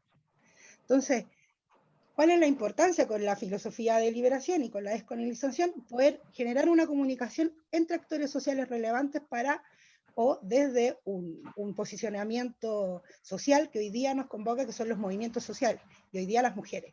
Por tanto, las filosofías de liberación permiten orientar y direccionar estos postulados, comprendiendo la articulación de los actores sociales políticos no solo desde lo partidista, sino desde lo político participativo, cultural, comunitario, y desde ahí con esta licencia como para poder contribuir o incidir en terrenos más complejos manipulados por otros con mayor poder. Por esta razón, entonces, se intencionan las relaciones de poder que permiten lograr nuevas formas de liberación o nuevos tipos de Estado desde la liberación, reconociendo entonces nuevas miradas que posibiliten la co-construcción de nuevos tipos de Estado, desde entonces la propia comunicación de estos actores sociales. Vamos a pasar entonces al primer eje, desde esta postura y desde este posicionamiento que nos va a dirigir un poco la construcción de esta presentación. Mujeres pobladoras de la zona sur, ¿podemos continuar con la presentación? Considerando lo que les comentaba hace un momento atrás, tenemos que encontrar entonces un poco y tenemos que reconocer la historicidad de las diversas comunidades o los grupos. Y desde ahí quiero presentar a dos organizaciones, principalmente de mujeres autoconvocadas, que son la primera, Colectivo Las Violetas Sur, contextualizando un poco y la reconstrucción de las experiencias. Estas organizaciones se fueron formando a través del levantamiento, desde el estallido social, desde convocatorias masivas que se hicieron a través de todos los medios y redes sociales, en donde se convoca a través del colectivo Las Tesis, el poder interactuar una manifestación desde el violador en tu camino, y se da de pronto, desde una necesidad de poder articularse en la zona sur, estas juntas masivas de mujeres que se juntaban en determinadas intersecciones para poder manifestarse, para poder conversar y para poder generar de alguna u otra forma la idea o las ganas de poder articularse en un determinado sector. Y desde ahí, en conjunto se levanta la idea de formar un colectivo. Y entonces, ¿cuál es la motivación inicial? Primero, es la formación de una comparsa bajo contextos de lucha y expresión corporal. Esa fue la primera como iniciativa que tuvieron algunas mujeres del colectivo, en donde se elaboran de manera conjunta estrategias de abordaje de temática específica en espacios de formación popular. Se dan las instancias de conversación entre ellas para poder organizar, estructurar un poco la idea central de por qué juntarse y por qué ser parte de un colectivo. ¿Cuál era el objetivo de ellas como mujeres pobladoras? Entonces la idea era generar espacios de formación, generar espacios también de manifestación, y a través de todos estos espacios socioeducativos poder generar transformación en los mismos territorios, porque desde ahí se levantan las temáticas en el fondo de reconocer que falta trabajo, falta vinculación y falta un involucramiento desde la institucionalidad para con estas mujeres pobladoras. ¿Podemos pasar a la otra, PPT, por favor? Y se da de manera paralela al colectivo Teresa Flores, que también nace desde estas convocatorias masivas, pero acá lo sectorizamos a la comuna de La Pintana. Las Violetas Sur son mujeres de distintos lugares de la zona sur. La Granja, San Ramón, La Pintana, El Bosque, San Bernardo, todas las comunas. Entonces, se da la idea un poco de poder sectorizar el trabajo, y ahí las integrantes de la comuna de La Pintana forman el colectivo Teresa Flores, en donde trabajan de manera en conjunta con las Violetas. ¿Y cuál es el escenario de ella y cuáles son los lineamientos de trabajo que tiene Teresa Flores? Primero, remarcar que el nombre Teresa Flores se da desde esta primera mujer dirigente sindical en Chile, que tiene una historicidad tremenda de lucha. Ella fue compañera de Emilio Recabarren y fue una de las primeras mujeres sindicalistas y que a través de la participación y a través de la educación popular promovía también esta formación de los obreros.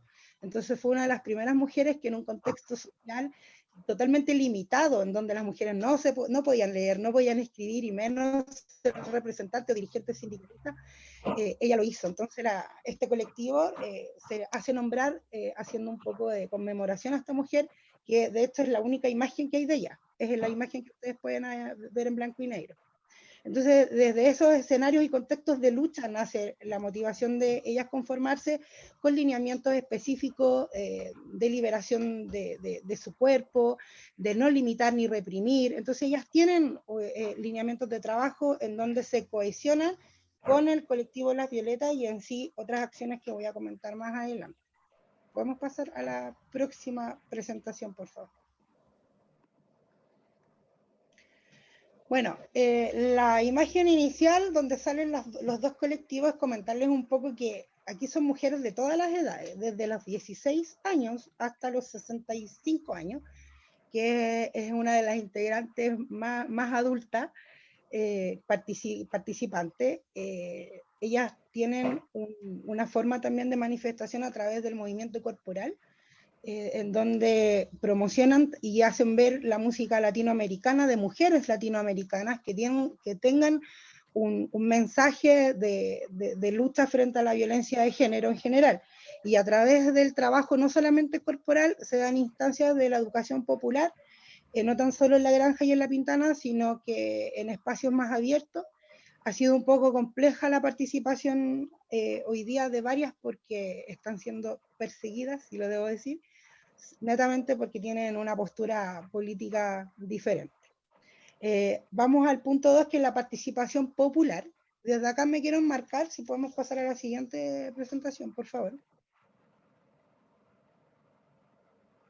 Acá también yo lo quiero remarcar desde las asambleas populares. La participación popular se da también paralelamente a la conformación de estas organizaciones feministas que nacen desde el estallido social, a través de una motivación vecinal de poder articular, poder cohesionar y poder levantar espacios de debate comunitario dentro de un territorio en particular. Y acá me voy a focalizar en la comuna de La Granja.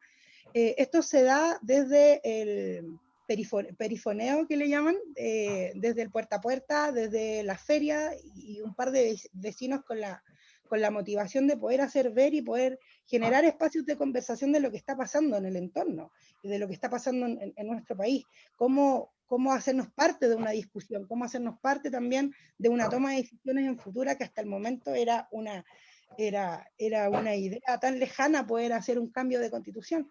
Entonces en ese momento se dan estos espacios de conversación en espacios libres, porque aquí quiero remarcar que no hay una vinculación directa con la institucionalidad.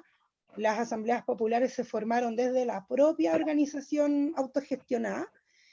Tampoco hubo una vinculación porque se quebró un poco esa relación entre las organizaciones populares y la institucionalidad. No había un lazo ni una comunicación constante. Las formas un poco de trabajo eran y son distintas, o con enfoques distintos. Y desde ahí se propone entonces que la Asamblea Popular la conformen distintas subasambleas, ya que La Granja es una comuna de 69 poblaciones, para poder sectorizar el trabajo, definir roles también y tipos de participación, en donde se convoca una asamblea general por lo menos cada 15 días hasta el día de hoy, y asambleas de acuerdo a sus propios territorios. Y es un trabajo de organización autogestionada tremenda la que hasta el día de hoy está funcionando. ¿Podemos pasar a la otra, por favor? Entonces, ¿qué pasa con todo con esta idea de poder trabajar, de poder armar un peritorio, de poder vincularse también con la CAT, de poder vincularse con otras asambleas, porque acá se armó un trabajo territorial, no solamente de La Granja, sino que se articularon muchas asambleas de la zona sur, pero llega la pandemia a los territorios. Llega el COVID, entonces nos vemos en la necesidad de poder reformular de nuevo el trabajo y orientarnos un poco hacia dónde distribuir los tiempos y los tipos de participación. Y desde ahí entonces se levanta la articulación de nuevo de las organizaciones populares, pero en acciones para combatir el hambre, en donde el foco de trabajo inicial se divide desde los roles, es en poder conseguir alimentación, poder tener los espacios para poder cocinar, tener los traslados de alimentación también bajo todo un protocolo de seguridad para quienes son los que andan en terreno, que fue justo en el tiempo peak donde el COVID estaba muy, muy alto en el contagio, y acá en la comuna de La Granja era una de las comunas con más contagio de la zona sur, después de Puente Alto y La Pintana. Entonces, la complejidad de poder seguir trabajando en los territorios fue muy difícil, fue muy, muy complicado de poder contar con todas las personas desde un inicio. Pasemos a la siguiente imagen, por favor.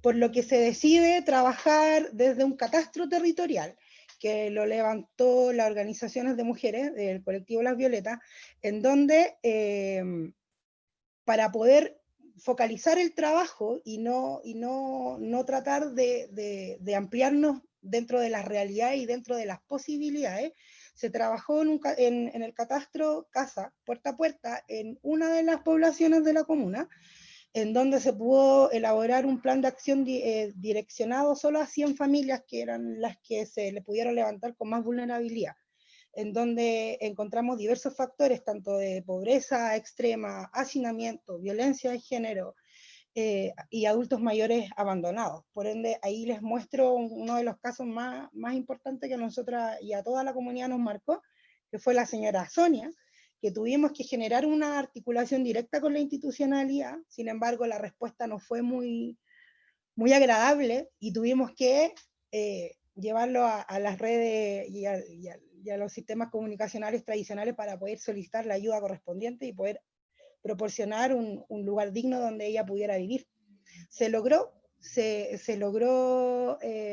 concretizar el proyecto de manera positiva, se le armó una casa. En 4 meses se armó una casa completa, solo con voluntariado. Ahí las ollas comunes nos facilitaron mucho el trabajo, porque nos pudieron todos los días nos daban alimentación a todos los voluntarios, y fue solamente trabajo desde las donaciones, y solamente un trabajo articulado desde las organizaciones populares.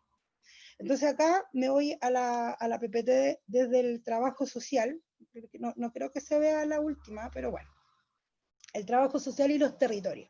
Entonces, primero, contextualizar, y considerando también todo lo antes mencionado, que bajo qué circunstancias hoy día nosotros hablamos de trabajo social, partiendo por eso, o sea, estamos en un contexto de pandemia, entonces tanto a nivel global como nacional, se dan escenarios de desigualdad, en escenarios de crisis.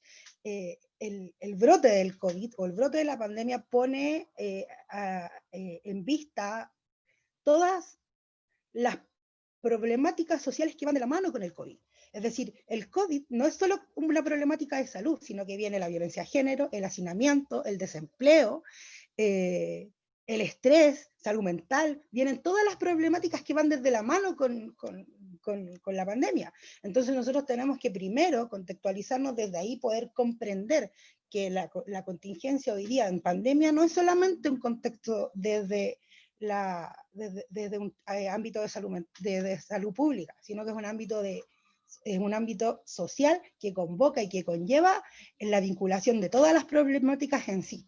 Por tanto, somos parte de un mundo lleno de desigualdades, atacado por un neoliberalismo en donde prevalece una incertidumbre, entonces en donde prevalece la necesidad de comprender si tenemos o no tenemos la participación de un Estado que a nosotros nos pueda proteger o nos pueda prever o nos pueda colaborar dentro de las desigualdades que se presentaron dada la pandemia. Nosotros fuimos testigos de la vulnerabilidad constante que estaba en las poblaciones, y desde ahí remarcar la importancia que tienen las mujeres pobladoras en todo este levantamiento y en toda esta organización. Las mujeres son las articuladoras desde sus propios roles y diversas formas de acción y vinculación en cada territorio. Desde un movimiento, desde una intencionalidad de poder trabajar de manera articulada bajo un concepto de violencia, se da y se enmarcan todos estos contextos y problemáticas que trabajan de manera en conjunta. No solamente se focalizó un trabajo de alimentación o combatir el hambre, como fue una de las grandes campañas, sino que trabajamos catastro, trabajamos infancia, adulto mayor, y desde ahí se está levantando la idea de generar un protocolo de acción contra la violencia, en donde estamos en la parte inicial, que es un diagnóstico institucional de distintas comunas de la zona sur, para poder dar cuenta de cuál es la realidad hoy día institucional que tiene el manejo de la violencia de género, y no solamente desde las mujeres violentadas física, sexual o psicológica, sino que la violencia también a las adultas mayores y a las niñas y adolescentes que viven en un contexto de vulnerabilidad o son violentadas constantemente. Entonces, el proyecto de trabajo que se está generando es muy potente porque está dando a conocer la precariedad de un sistema que hoy día a los trabajadores sociales a veces nos puede limitar un poco el trabajo desde la intervención profesional en sí, con la vinculación con una institución. Entonces desde ahí se hace la autocrítica y la crítica también desde la reflexión de que nosotros tenemos que aprender a vincularnos en los territorios, pero no solamente desde una visión ya instaurada, sino que también que a través de un diálogo colectivo, de un diálogo comunitario, nosotros podamos volver a reconstruir una narrativa histórica desde la propia memoria de cada territorio. Cada territorio tiene una historicidad y tiene una forma de trabajo y tiene una organización. Cada sección, o sea, cada sector en la que nosotros hemos podido instaurarnos y hemos podido involucrarnos, tiene una historicidad tremenda de lucha, desde los movimientos de pobladores, desde las tomas de terreno, desde las mujeres pobladoras. Entonces nosotros, ¿qué estamos buscando con esto? Y desde acá lo quiero remarcar, es poder que a través de una práctica, de una forma de vinculación con el otro, nosotros podamos generar construcción de lazos sociales y lograr reconstruir de nuevo estos lazos ya quebrantados con la institucionalidad y con las organizaciones populares, porque desde ahí se puede trabajar de manera en conjunta. Hoy día en los territorios se trabaja de dos formas, desde la institución o desde lo popular, y eso no puede pasar, porque son miradas distintas, porque los trabajos son orientados de otra forma, porque se prevalece de pronto las orientaciones de quienes comparten o empatizan con una ideología política partidista y los otros no quedan fuera. Entonces no puede suceder. Y desde ahí entonces, lo que yo les comentaba desde las posturas de Enrique Dussel, que él propone en el fondo poder reconocer esta historicidad a través de estas narrativas, desde esta reconstrucción de memoria, que nos da el sentido de las propias luchas, de las luchas colectivas, desde el reconocimiento de nuestra realidad, y desde ahí poder generar nuevos derechos, nuevos conceptos de lo que nosotros, como de acuerdo a cada territorio, nos podamos vincular.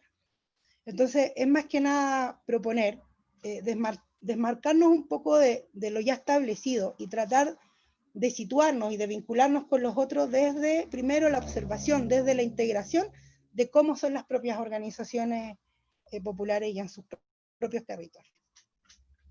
He finalizado mi presentación. No sé si me extendí mucho, agradezco. Si se me pasó algo, preguntas, consultas, y muchas Agradecer, gracias. Ariana, por la hermosa presentación que hoy día nos traes a este espacio de conversación, de debate. Ahí estamos ya cerrando lo que son las presentaciones, y voy a dejar con ustedes a Paula Leiva, que vamos a dar inicio a esta última etapa donde necesitamos ahí conocer y escuchar sus opiniones. Sí, bueno, agradecer a quienes hoy día nos acompañaron con estas presentaciones, sin duda, ¿no? Muy, muy complementarias, muy, muy necesarias justamente de poder articular. Hemos estado recibiendo algunas preguntas en el chat que justamente lo que buscan es profundizar probablemente en algunos puntos y aspectos que ya nos han planteado los expositores, pero sería interesante que pudiesen hacer llegar más preguntas. Agradecer, insisto, a los expositores, un orgullo también que dentro de los expositores esté nuestra ex alumna, ¿no es cierto?, titulada, Ariana Padilla, qué orgullo escucharla con toda esa fuerza, con toda esa convicción, ejerciendo trabajo social tan potente ahí en el territorio. Así que, si quieres, vamos, Tere, uno a uno, planteando las preguntas, porque ya están llegando varias, así que para aprovechar bien el tiempo, dale tú con la primera. Bueno, una de las primeras preguntas que aparecen en el chat habla sobre, principalmente, la consulta es a Adriana, y pregunta cómo esta tensión entre el ámbito territorial y estos diseños, esto de la representación en el diseño de las políticas públicas y de las políticas sociales por parte de nosotras y nosotros los trabajadores sociales. Adriana, esa es la pregunta que nos hace, no encuentro el nombre del expositor, pregunta cómo tú ves esta tensión, ya esta cosa, esta relación de la representatividad y de la representación de los trabajadores sociales en estas mesas decisionales con respecto a las políticas sociales. Profesora, ¿me puede leer la pregunta de nuevo, por favor? Bueno, principalmente pregunta un participante, ¿cómo ves tú este tema tú en la exposición nos comentas sobre la poca representatividad en la toma de decisiones por parte de nosotras y nosotros los trabajadores sociales en estos ámbitos tan importantes del diseño de la política local? ¿Cómo lo ves? Sí. Mira, yo creo que de alguna manera nosotros desde las ciencias sociales aprendimos el discurso de la queja. Y en ese discurso, porque es fácil, en realidad hay harto para qué quejarse, entonces no es tan difícil.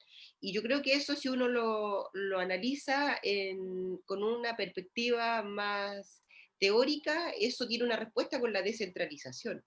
Y no con la desconcentración, sino con la descentralización de los territorios respecto a toma de decisiones y también manejo del recurso. Pero bueno, eso no se da. Espero ahora, y hacia allá se supone que avanza, esto de poder elegir gobernadores regionales y etcétera, por lo tanto poder tener espacios reales de poder en lo regional y en lo local. Pero partí hablando de la queja. ¿Por qué partí hablando de la queja? Porque efectivamente los programas de nivel nacional, llámese el Previene, que muchos conocemos, llámese los programas del Centro de la Mujer, son programas rígidos que no tienen muchas posibilidades de decidir. Sin embargo, lo que a mí me ha tocado ver y estudiar, cuando hay un porcentaje, que en general hay un porcentaje menor, por cierto, de la inversión de un 10% de algo, no hay propuestas desde lo local. Y uno podría decir, no, es que el alcalde no dijo nada, es que el director no dijo nada, pero de verdad, por lo menos yo, en mi paso por el mundo municipal, nunca he visto una propuesta al revés. Entonces, también sí, es fácil quejarse, pero en los pequeños espacios donde uno puede decir, sobre todo, y aquí quiero saludar a la persona que expuso después que mí, sobre todo con el dato. O sea, el dato te da la razón de muchas cosas. O sea, cuando tú tienes en el dato que el territorio a trabajar, por ejemplo, tiene un gran número, lo que más tiene es problemas de violencia contra la mujer, y haces un cruce donde ahí están las botillerías, está claro cuál es la decisión que hay que tomar. Está claro cuál es la decisión que hay que tomar respecto al cierre de patentes comerciales de botillerías, por ejemplo. Pero eso que está en el territorio, que es cruzar datos, ponerle idea y tomar una opinión, de verdad, desde el mundo de los trabajadores sociales, yo no lo veo fácil. No veo estos capítulos, por ejemplo, como tiene el Colegio Médico, donde instala un tema respecto a una política de salud pública. Nosotros no lo hacemos. Entonces, me parece que ahí sí tenemos una carencia, y que yo ahí en eso saludo a la escuela y saludo el trabajo que ha hecho la Paula respecto al pensamiento crítico, que es esto, efectivamente. Y creo que sí, me imagino que lo que pregunta la persona, no sé si el compañero o la compañera, tiene que ver con que efectivamente es muy difícil desde lo local cambiar el programa de intervención de el Senda Previene o el que sea, pero no obstante, de igual manera, con mejores razones, algo se puede hacer, y esas yo por lo menos no he encontrado lugares. Y donde he visto que eso, ya sea programas, proyectos que se han llevado a cabo, y siempre son saludados o se ganan el premio al mejor programa de género o hay algo. Siempre sobre eso, claro, el doble pega, no lo niego, es mucho más difícil, no lo niego, pero siempre, nunca eso sobra, siempre de alguna manera es bienvenido. Muchas gracias, Adriana. Paula, hay otra pregunta. Yo, Sí. ¿quieres la hago y después hacemos la otra? Raúl Daniel Cardemil nos pregunta, le hace la pregunta a Iván y a Froilán con respecto a cómo se aproximan al diálogo entre los sistemas de información geográfica y metodología participativa. No sé cuál de los dos quiere contestarla o ambos. Vuelvo a preguntarles cómo se aproxima el diálogo entre los sistemas de información geográfica, que nos mostraba Iván y que también lo desarrollaba Froilán, y las metodologías participativas. ¿Cómo se aproximan estas dos instancias? Tomo el inicio ahí con permiso de Froilán. Sí, mira, algo lo comentaba al inicio, este acercamiento un poco de quizás las disciplinas que son bien técnicas, digamos, y bien específicas de las cosas, que lo que yo comentaba un poco, todo lo que es la ingeniería estadística, ¿cierto? Y también donde está el mundo de nosotros, de la geografía, de los cartógrafos, de los ingenieros geomensores, ¿cierto? Históricamente han sido, a mi forma de ver, ¿cierto?, bien negadas un poco a la ciudadanía en general, como que nosotros nomás nos entendemos, ¿cierto?, en el ámbito técnico, ¿cierto? Y yo he sentido también que históricamente eso le ha quitado valor agregado, quizás la información que nosotros entregamos. Entonces, yo creo que lo que comentaba yo hoy día, quizás democratizar un poco estas disciplinas, acercarla a la gente, tanto en el ámbito académico, en el ámbito, como yo comentaba, de las juntas de vecinos, que estamos haciendo un trabajo importante ahí, porque nosotros entendíamos desde antes que quizás diseminar información en un nivel de desagregación era lo que necesitábamos, pero al acercarnos efectivamente con la comunidad y empezar a decir, oye, pero chuta, esta información es súper importante, pero no está a este nivel de desagregación, a mí me gustaría tener información de mi junta de vecinos, por ejemplo. Y eso a nosotros nos colocó un desafío, ¿cierto? Yo ahí lo puse, ¿cierto?, en las distintas metodologías que nosotros usamos, pero lo entendimos. Yo creo que eso también nos ha llevado quizás también a estas grandes plataformas plataformas que yo mostraba al principio, como Google Earth, como Waze, que por ejemplo uno lo utiliza para dirigirse de un lugar a otro con la mejor ruta.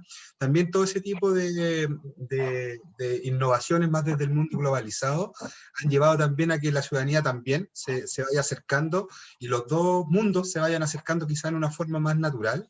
Lo que también comentaba de la necesidad que hay hoy día desde lo virtual, también nos ha acercado quizás muchas personas de la comunidad siempre les gustó lo análogo, no eran muy amigos, hay una resistencia también al cambio, pero esta situación de emergencia también nos ha llevado a, solo por supervivencia en algunos casos, a también tecnologizarnos, el confiar quizás también en las herramientas, ¿cierto?, que hoy día están a disposición. Entonces yo creo que tiene que ver más como con eso, ya nosotros hemos hecho trabajo, lo mismo que yo les decía, les comentaba esta iniciativa de Ineduca en el caso de nosotros, donde acercamos a los estudiantes, ¿cierto?, a los docentes, a todo este tipo de herramientas y plataformas, porque muchas veces hay un esfuerzo alto detrás, y pasa un poco como desapercibida, ¿cierto? Tienen poca visibilidad o tienen poca publicidad detrás, y en realidad lo que hemos visto que la gente, si uno lo acerca de una manera amigable, ¿cierto?, empieza a generar, tal como decía la pregunta, esa misma interacción, ese mismo diálogo y también esa participación, que es la que nosotros los profesionales de esta área necesitamos desde la comunidad para generar productos que vayan directamente, ¿cierto?, a beneficio de la comunidad en general y no solo pensar en organismos técnicos del Estado, por ejemplo, sino que también a la comunidad in situ, por ejemplo, como los gobiernos locales, que es un ejemplo, por ejemplo, bien claro de aquello. Yo siento que ese acercamiento se ha estado dando y las cosas que están ocurriendo también en el mundo han podido acercar esos distintos ámbitos que antes eran bien lejanos, digamos. Hoy día yo siento que lo hemos visto en la evolución profesional que yo he tenido, cómo se acercan y cómo empiezan a dialogar, ¿cierto? Quizás al principio un poco forzado, pero hoy día por necesidad siento que también se tienden a fundir un poco, y creo que esa es una muy buena perspectiva para el futuro de cómo estas herramientas, desde el punto de vista de la geografía, pueden ser útiles, ¿cierto?, para la comunidad en general. Eso por mi lado. Gracias, Iván. Froilán. Sí. Bien, sí, la verdad es que yo creo que es importante también señalar que el saber geográfico es un saber bastante importante en sentido estratégico, ¿no?, que el saber del territorio. Ya lo han dicho bastante expertos respecto al tema, ¿no? Desde los años 70, Yves Lacoste, un geógrafo crítico, planteaba que la geografía era muy importante porque habían dos geografías, ¿no? La geografía que sí importaba, la de los estados mayores, ¿cierto?, y de las empresas, que ese era un verdadero saber geográfico, y la geografía escolar, que era la geografía que no sirve de nada. Es decir, la geografía que se enseña en el colegio es la geografía que es banal y no sirve para nada porque no genera ningún conocimiento ni una perspectiva de transformación del territorio. Pero sí importa la geografía que maneja el Estado, la estadística que viene de los datos del Estado para manejar cierta información, y que sí sirve para entender el territorio, para poder controlarlo y tomar decisiones de orden político, estratégico y también económico. Que todos sabemos que hoy en día el poder está vinculado a lo político y a lo económico. Por lo tanto, es evidente que para tomar decisiones en ámbitos territoriales es muy importante el conocimiento y el saber estratégico de la geografía. Es por eso que es necesario dar un salto en ese sentido y plantear a la geografía, al territorio y a todos los elementos de análisis territorial como formas de validación de los saberes locales, de formas de entender el territorio de la perspectiva más participativa y comunitaria.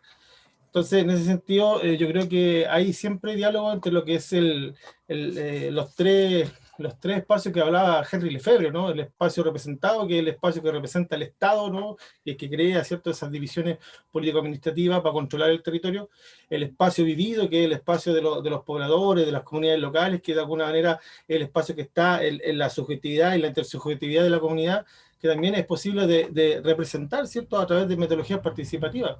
Y en este ejercicio de entender estas territorialidades también se pueden construir representaciones que de alguna manera traslapen todas esas dimensiones, porque el espacio geográfico es multidimensional, pues. También tiene datos, se puede apreciar en el plano cartesiano, ¿cierto?, del espacio absoluto, pero también el espacio geográfico tiene una dimensión que tiene que ver con lo intersubjetivo, que es lo que construyen los sujetos y las sujetas, ¿no?, intersubjetivamente de sus territorios. Y en ese sentido, claro, se pueden construir diálogos y se pueden metodológicamente, desde, excepto los mapeos colectivos, construir representaciones con la ayuda de estos software que existen, ¿cierto? Para poder construir representaciones un poco más matemáticas, ¿cierto? Que permitan también articular procesos a otra escala. ¿Mm? Es posible. Muchas gracias, Froilán.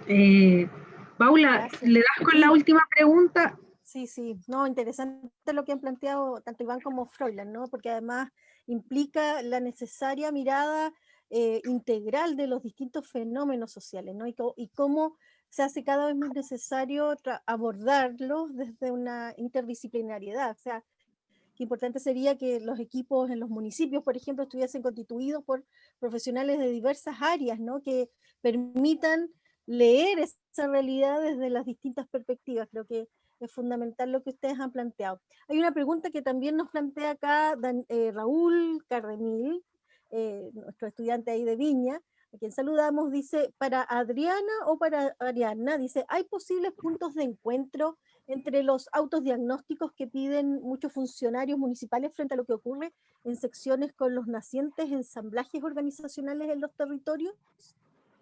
Ahí para Adriana o Ariadna, cualquiera de las dos que quiera lanzarse. A propósito de los autodiagnósticos, está a la base, me imagino, la idea también del ejercicio de la ciudadanía, ¿no? La participación, cómo se favorece también. Y ahí el trabajo social tiene un rol fundamental, ¿no? No sé si Adriana o Ariadna quisiera partir. Es que me gustaría como aclarar primero que los diagnósticos que hemos realizado en los territorios son totalmente autogestionados, no se espera poder compartir la información, se espera poder darla a conocer y hacerla pública. De hecho, el protocolo de acción que estamos elaborando desde este diagnóstico va a ser un documento público y ojalá que se pueda aumentar en distintos territorios. Por otra parte, los otros diagnósticos que hemos elaborado, ninguno se ha podido compartir porque tampoco hay una intencionalidad, al menos en esta zona. Desconozco si en otro territorio será igual.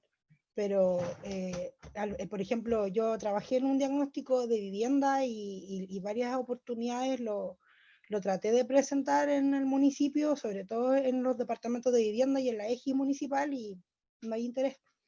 Entonces ahí carecemos un poco del interés un poco de poder cambiar estos datos, de poder trabajar en función de una información actualizada, no basada en o descontinuada. Gracias, Ariana. Adriana, ¿quisieras profundizar? Sí, o sea, me parece que la pregunta es el camino, la verdad. Y es raro como que la pregunta sea el camino, pero la pregunta es el camino porque es lo que debiera pasar, que los autodiagnósticos sirvieran de entrada y de salida para cualquier proceso de intervención. Si uno como comunidad no tiene conciencia de enfermedad, como dicen los médicos, no tiene conciencia de lo que le pasa, para bien y para mal, difícilmente si llega a instalarse algún grupo de trabajo, ya sea intervención por responsabilidad social empresarial, porque le tocó al municipio, porque el alcalde está en elección, etcétera, difícilmente va a compatibilizar con la realidad respecto de lo que la población sabe de sí misma. Entonces, efectivamente, ese es el camino, que compatibilicen. Probablemente el diagnóstico, el autodiagnóstico, le falten elementos, probablemente a lo mejor no tenga la sistematicidad de tener buenos datos, a propósito de tener aquí las cartografías que hablaban el par de compañeros, puede ser, pero lo más claro es que los otros diagnósticos carezcan de la subjetividad que sí va a tener el autodiagnóstico respecto a sus relaciones, a sus convivencias, y es una mirada más etnográfica de cómo se construyen como comunidad. Por lo tanto, ese es el camino. O sea, si es que quisiéramos complementar un trabajo, una intervención, una idea, esa debiera ser la mejor forma.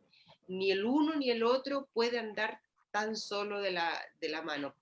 A lo mejor el que hace el autodiagnóstico que hace un grupo de pobladores va a ser súper útil y no me cabe ninguna duda respecto al tema de áreas verdes, respecto al tema temas más comunitarios que no tengan tanto cemento, pero el que haga la autoridad, estoy pensando en gobiernos locales, regionales o más centrales, que tengan que ver con cemento, no sé, estoy pensando en construir consultorios, centros culturales, o plaza o mall, si no tiene la voz de las personas en ese diagnóstico, probablemente va a quedar como el mall de Puerto Montt. Por lo tanto, ese es el camino, justamente lo que pregunta él, que es un desafío, por cierto, un desafío para nosotros los profesionales, porque es lo que comentaba un poco hace un rato, es pérdida de poder. Y también es un desafío para la comunidad, que es hoy día el problema de la democracia, que no creen en las instituciones. Entonces, ¿por qué voy a creer yo, por lo simpática que sea la señorita, si a la señorita le pagan para esto? Entonces ahí me parece que esto es finalmente el desafío que tenemos como sociedad, es cómo construimos nuevamente que este punto en común, que finalmente es el punto que nos da correlato, que nos da identidades, que nos da una manera de vivir, seamos capaces de organizarlo, armarlo y volvernos a mirar y a creer en las instituciones y la comunidad, también levantarse más allá de poner el portón afuera y salvarme solo para que no entren los delincuentes. O sea, el trabajo comunitario no es poner el portón, el trabajo comunitario es mucho más que eso y de alguna manera por ahí se ha ido perdiendo también el sentido. Eso creo yo. Gracias, gracias Adriana, sin duda. Gracias también Ariadna por la profundización, ¿no? Claramente el gran desafío es justamente que quienes están hoy día en el trabajo territorial, sobre todo los profesionales, también se permitan espacios de mayor reflexión, de mirada conjunta, ¿ya? En el sentido de poder también ir revisando el propio quehacer, revisando y analizando críticamente lo que se ha venido haciendo, ¿no? Y ahí de repente hay que tomarse esos espacios para poder reflexionar, no siempre están dispuestos en los horarios, ¿no? del trabajo, la posibilidad de mirar críticamente lo que estamos haciendo. Y por otro lado, como también desde el rol, y ahí particular del trabajo social, tenemos este tremendo desafío que además es ir un poco nadando contracorriente, sabiendo que estamos hoy día en un modelo que no favorece para nada la asociatividad, ¿no es cierto?, el trabajo conjunto, sino que todo lo contrario, donde justamente el aporte que hace el trabajo social es que entrega sentido a la actuación colectiva, y por lo tanto es ahí donde justamente donde están emergiendo, y lo vimos con el estallido social, que han ido emergiendo distintos movimientos, distintas posturas, cómo también nos hacemos parte para poder promover, para poder favorecer espacios de participación, espacios donde las personas tengan, ¿no es cierto?, no solo la posibilidad de expresarse, sino también la posibilidad de soñar juntos mejores condiciones de vida finalmente. Creo que ahí los testimonios que nos da Adriana, con el aporte además de la mirada técnica que nos brinda la geografía, y ahí con lo que nos señaló Froilán e Iván, podemos, ¿no es cierto?, tener mejores perspectivas para mejorar nuestras formas de hacer también, y nuestras formas de estar y de pensar.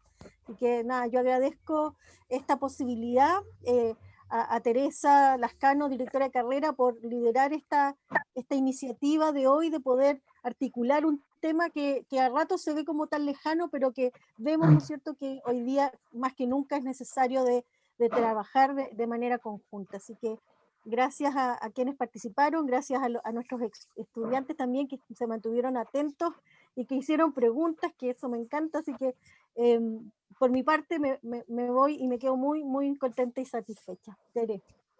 Sí, yo, bueno, en primera instancia y lo más importante, agradecerles la participación a todas y todos los que hoy día se conectaron a esta de alguna manera, propuesta de seminario donde estamos revisando cuestiones bien interesantes, ¿ya? Yo me quedo agradecerle a la Adriana, a la Ariana, a Froilán y a Iván en estar en esta instancia hoy, y me gustó mucho lo que aparece en el chat, me quedo con eso, miradas críticas, cómo van emergiendo. Raúl ahí nos escribía, qué interesante, cómo van emergiendo esas miradas críticas en las distintas instancias y en los distintos espacios. Nos queda abrir camino y abrir diálogos, ¿ya? La invitación es para todas y todos nuestros estudiantes, para todas y todos nuestros profesionales y también para nosotros como escuela, ¿ya? Un abrazo fraterno, mucho respeto y muy buenas noches, ¿ya? Gracias por participar, nos estaremos viendo en otra ocasión con algún tema interesante y relevante que podamos conversar. Abrazos.